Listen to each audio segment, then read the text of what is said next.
Imagine a house. A house where staircases lead directly into solid ceilings, where doors open onto sheer three-story drops into a garden below. A house with 2,000 doors, 10,000 windows, 47 fireplaces, and 40 stairways. It sounds like something out of a fever dream, a blueprint drawn by a madman. But this house is very real. It sits right in the middle of modern-day San Jose, California. It is a sprawling Victorian labyrinth that stands as a monument to one woman's immense fortune, her unbearable grief, and, depending on who you ask, her terrifying fear of the afterlife. This is the story of Sarah Winchester and the house she built to appease the dead. Before the madness, there was just Sarah Pardee. In the mid-1800s, she was the belle of New Haven, Connecticut. She was tiny, barely 5 feet tall, highly educated, and spoke 4 languages. In 1862, she married into American royalty, the Winchester family. Her husband, William Wirt Winchester, was the heir to the Winchester Repeating Arms Company. They were fabulously wealthy, young, and in love.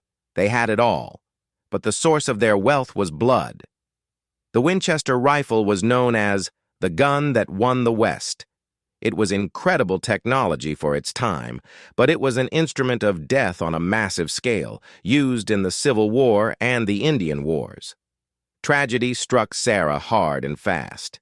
In 1866, her infant daughter Annie died of a wasting disease. Sarah nearly went mad with grief. She never fully recovered. Then, 15 years later, her beloved husband William died of tuberculosis. At age 42, Sarah was utterly alone. But she was also incredibly rich. She inherited roughly $20 million, which is over $500 million today, and an income of $1,000 a day from royalties. Deep in depression, Sarah sought out a spiritual medium in Boston. According to the legend, and this is the cornerstone of the entire Winchester mythology, the medium went into a trance and delivered a message from Sarah's late husband. He allegedly told her that there was a curse on the Winchester family, that the spirits of all the people killed by the Winchester rifle, soldiers, Native Americans, cowboys, thousands upon thousands of souls, were angry. They had taken her daughter and husband, and now they were coming for her. But there was a loophole. The medium told Sarah, "Go west, build a house for these spirits. As long as you are building, you will live. If you stop, you will die." In 1884, Sarah Winchester moved to the Santa Clara Valley in California. She bought a small, unfinished 8-room farmhouse. And then she hired carpenters. For the next 38 years, the sounds of construction never stopped. 24 hours a day, 7 days, a week, 365 days a year. Sarah didn't use an architect. She didn't have a master blueprint. Each morning, she would meet with her foreman, enter a séance room, to supposedly consult the spirits on the day's designs, and then hand him sketches drawn on napkins or scrap paper. The result was architectural chaos. If a spirit told her a room needed to be built right here, she built it, even if it blocked an existing hallway or covered a window. She built the famous switchback staircase. It has 7 flights and 44 steps, but because each step is only 2 inches high, you only travel about 9 feet in elevation. It was designed, perhaps, to frustrate ghosts used to normal stairs. There is a door on the 2nd floor that opens outward straight into the air. If you walked through it, you'd drop into the kitchen garden below. There are chimneys that stop just short of the roof, useless for letting out smoke. Why? The prevailing theory is that Sarah was trying to confuse the malevolent spirits that were chasing her. She was trying to trap them in a maze of her own design. And then there was her obsession with the number 13. The house is riddled with it. Nearly every window has 13 panes of glass. The greenhouse has 13 cupolas. Many ceilings have 13 panels.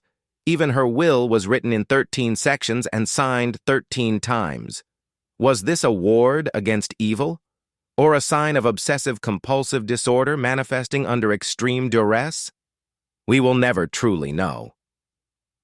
So, what was life like inside this construction site?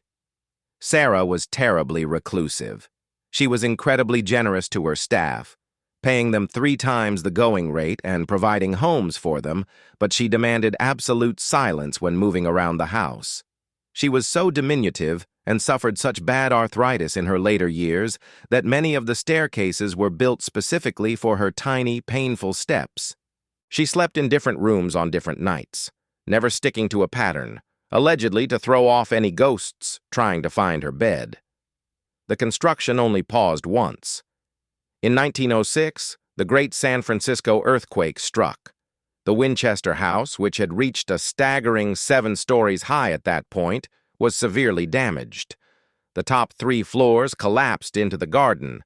Sarah herself was trapped in the Daisy Room for several hours, convinced that the spirits were furious because she had nearly completed the front section of the house. When she was finally freed, she ordered the damaged front portion of the house boarded up. It was never repaired. It remains unfinished to this day, a snapshot of 1906 frozen in time. She simply shifted the construction to another part of the mansion. The hammering continued until September 5, 1922. On that day, Sarah Winchester died in her sleep of heart failure at the age of 82. The legend says that the very moment the news reached the job site, the carpenters stopped working instantly. Some left nails halfway driven into walls. They set down their tools and walked away, leaving the house exactly as it was in that second. The silence, after 38 years of constant noise, must have been deafening. When she died, the house was a behemoth. 160 rooms, 24,000 square feet. Because she had spent her entire fortune building it, the house was practically worthless at auction. It was considered a white elephant, too weird to live in and too expensive to tear down. Luckily, investors bought it and opened it for tours just 9 months after her death. It has been open ever since. Today, the Winchester Mystery House is a major tourist attraction. People come for the ghosts, and many claim to feel cold spots or hear phantom footsteps. But the real ghost story here isn't about angry cowboys or vengeful spirits. It's about Sarah. Was she truly haunted by the victims of the Winchester rifle? Or was she a brilliant, grief-stricken woman suffering from severe mental illness, using her limitless wealth to cope with the limitless pain of losing her family? Was the construction a cage for demons, or was it just very expensive art therapy?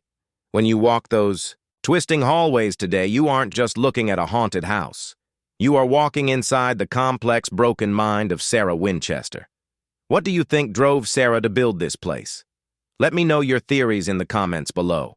If you enjoyed this strange slice of history, please hit that like button and subscribe for more stories from the darker side of reality. Thanks for watching.